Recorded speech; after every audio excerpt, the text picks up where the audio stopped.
මට තත්පර කිහිපයකට ඔබේ පෑන ලබා ගත හැකිද?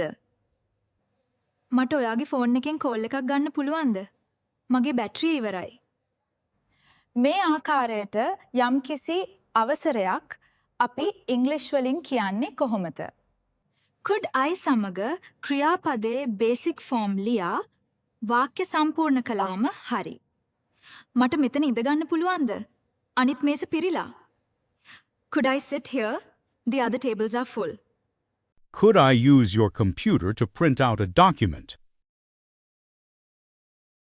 Could I pay for this with a credit card?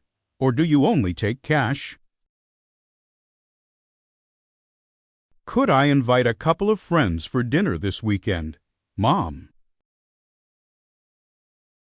Could I leave work an hour early today if I finish all my tasks? ඔයත් ලස්සන වාක්‍යයක් කමෙන්ට් කරන්න.